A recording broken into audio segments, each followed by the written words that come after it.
Oke, baik kita mulai materinya pada pagi hari ini dengan judul Effective Informed Consent Communication.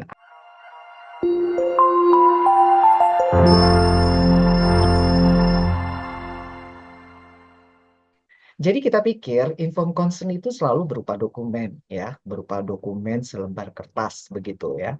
Nah, padahal informed consent itu bisa bermakna luas ya, apalagi sekarang ini, dengan adanya isu-isu terbaru, udah tahu ya, yang, maaf ya, yang ada residen anestesi, mmm, melakukan ruda, gitu ya, kepada pasien dan juga anaknya pasien.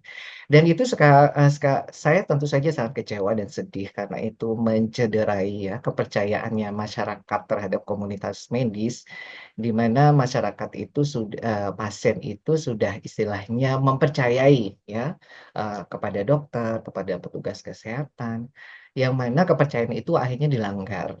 Dan saya kaget ya, terus terang sangat kaget bahwa itu terjadi, di Indonesia. Itu kalau di dunia kerja, apa yang terjadi dilakukan oleh dokter tersebut, itu adalah suatu namanya sexual harassment, yaitu pelecehan seksual. Pelecehan seksual itu macam-macam, suatu saat nanti kita bawakan materi itu ya, dan kita diskusi bareng ya. Jadi mulai dalam bentuk yang verbal, cuma ngobrol apa, istilahnya Istilahnya komen-komen nakal gitu ya, sampai dengan ada sikap tindakan yang mungkin ya nyerempet-nyerempet sampai dengan ada, sexual assault, yaitu udah sampai ke grepe-grepe dan akhirnya diruda paksa ya. Nah ternyata kejadian yang, eee, viral, baru-baru ini, itu sebenarnya 10 bulan yang lalu itu ada seorang dokter ortopedi yang juga melakukannya ya, diduga melakukannya dan sampai di, kasus hukum, sorry. Sampai sekarang atau sudah selesai prosesnya masih berlanjut atau tidak. Nah, dengan informed consent ini sebenarnya sekali lagi itu saya kasih contoh cerita ya, yang saya sendiri itu nggak sadar bahwa saya melakukannya dan saya keliru ya. Jadi supaya nanti relate sama teman-teman sekalian. Contohnya gini, waktu itu ini cerita ini membekas sama saya dan, akan saya ingat sampai seterusnya. Jadi waktu itu saya koas ya, koas itu, itu dokter yang belum pendidikan dokter, udah selesai S-Cert-nya, mau pendidikan dokter, ambil profesi gitu ya. Jadi waktu saya koas lagi ujian, dengan penyakit dalam, jadi di bagian penyakit dalam. Jadi yang menguji adalah, dokter senior, supervisor senior. Nah, waktu itu saya diminta untuk ngecek, "Coba kamu, eee, peragakan caranya, tahu batas jantung paru," kasarnya gitu ya. Ya udah deh, di depan pasiennya saya lakukan batas jantung paru. Tek tek tek tek tek, saya lakukan, terus dia bilang, "Wrong!" gitu ya pakai bahasa Inggris, "Salah!" gitu. Saya kaget dong, terus saya ulangi lagi, "Wrong! Salah!" katanya. Saya kaget lagi, apa yang salah? Saya ginikan lagi, "Wrong!" Pokoknya sampai 4 kali itu bilang wrong wrong dan teriak-teriak. Kebetulan dokternya, agak heboh ya, dokternya laki. Nah, terus habis itu, saya bingung, apa yang salah? Setahu saya sudah benar. "Wrong!" gitu dokternya teriak.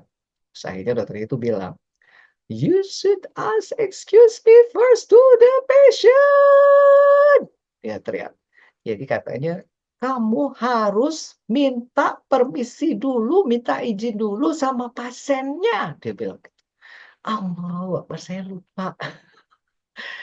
lupa untuk sekedar minta izin. Saya pikir ya sudah pasti udah tahu di awal-awal sudah saya bilang, "Ini Bu nanti jadi, ini ya, pasien yang nanti saya ujian," kayak gitu-gitu dulu sebelum-sebelum diuji itu sudah janjian. Jadi saya lupa.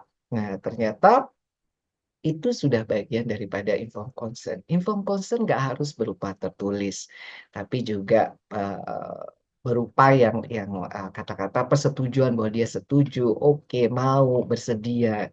Itu juga adalah sebuah informed consent. Nah, kalau orang sudah pasien itu sudah setuju, iya, tolong jangan dicederai ya, kepercayaannya. Karena kita ini satu-satunya profesi yang kita itu boleh loh, misalnya maaf ya, pegang-pegang, maaf ya, kita periksa-periksa gitu ya. Bahkan kita dalam tanda kutip misalnya harus disuntik ya, dijahit, di dibius, kemudian dibedah gitu ya, itu kan menyerahkan tubuhnya, mempercayakan tubuhnya. Nah ini akhirnya saya teringat lagi untuk membawakan materi ini dan, secara humble saya bilang selama, karir saya sebagai dokter, seringkali saya lupa bahwa, informed consent itu pikiran saya selalu berupa, tertulis, tapi ada juga informed consent yang kita itu harus kita sampaikan dulu, apa sih tujuan kita, maunya kita apa, entah itu mau pasang kateter, kemudian mau pemeriksaan dalam, mau memeriksa, apa namanya, paru-parunya, dan sebagainya. Itu ternyata kita perlu meminta izin. Yang seringkali mungkin karena kita di dunia organisasi yang penuh hierarki ini ya, kita merasa power-nya kita lebih tinggi daripada pasien. Seringkali kita lupa, kita pikir pasien mengerti.